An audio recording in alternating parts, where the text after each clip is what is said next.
Bonjour tout le monde. Donc après la première vidéo sur le compteur CountSwap, donc on va passer à l'opération de décomptage. Donc maintenant, comme vous pouvez le constater, donc là, je vais passer vers un autre programme. Donc cette fois-ci, en utilisant le bloc, hein, regardez, donc je vais le prendre à ce niveau-là, d'accord? Donc là, vous avez le countdown, c'est là. Et là, c'est le count. Là, il peut compter up and down en même temps. D'accord? Donc là, on va simuler premièrement le countdown ou bien le counter down. Donc la même chose. Donc mon décompteur, donc vous pouvez le constater. Donc je lui donne un nom. Donc je l'ai appelé C4.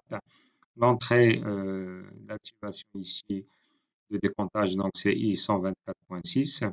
Et puis vous avez l'entrée 7, comme on a vu dans la vidéo du compteur app. Et puis là, vous avez preset value. Donc là, on va prendre 3. Reset, bon, j'ai mis l'adresse I124.5. Vous pouvez mettre ce que vous voulez, hein. Donc là, c'est juste un exemple. Et puis la sortie, c'est Q124.2.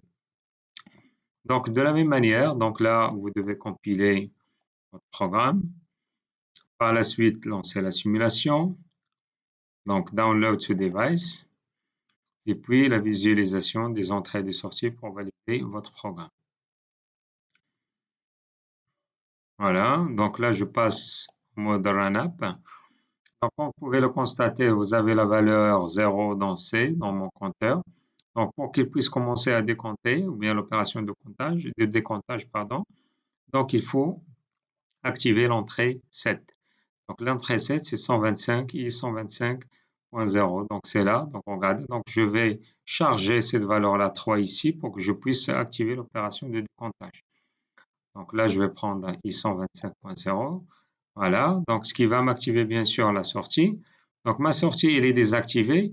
Et une fois que j'atteins la valeur 0 ici, vous allez voir la sortie qui sera désactivée. Donc, voilà.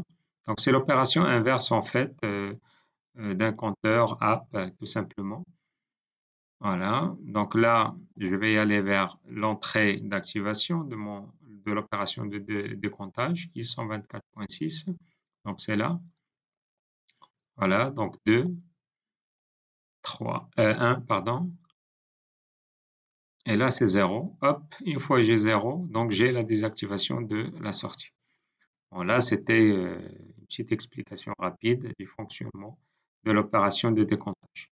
Alors maintenant, on va passer à ce qu'on appelle un compteur up and down. Donc, il y a les deux opérations de comptage. Donc, bien sûr, ici, on va utiliser un bit M01, donc de la même manière. Donc, il va contrôler mon compteur. Donc, de la même manière, donc là, on va utiliser une sortie, cette fois-ci Q124.3. D'accord? Donc, regardez le bloc counter up and down. Donc là, le bit qu'on a utilisé, le bit mémoire interne, donc c'est M01, d'accord? Et le bit d'activation de mon compteur up and down, donc c'est 124.7.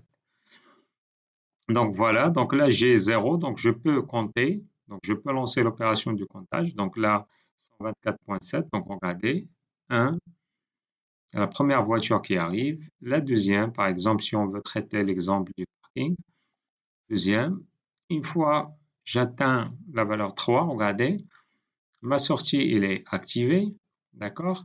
Et puis le bit M01, il me permet tout simplement d'ouvrir ce contact pour désactiver l'accès à mon compteur, d'accord? Donc une fois j'atteins la valeur 3, donc s'il y a une voiture qui sort du parking, donc bien sûr, regardez, donc là,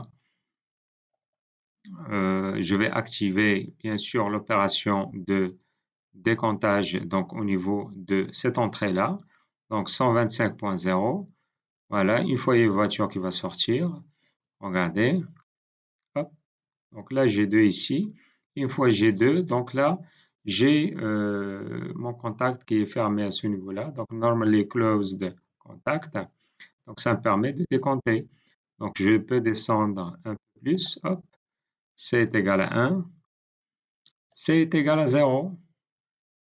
Une fois j'atteins 0, ou bien j'atteins 1, ou bien 2, donc là je peux compter à nouveau. Donc là je peux compter, voilà, 1, 2, 3, hop, donc là, regardez, via mon comparateur, donc je peux activer la sortie en même temps, le bit mémoire M01, donc regardez, donc là, il va me désactiver tout simplement, il va m'ouvrir le contact à ce niveau-là.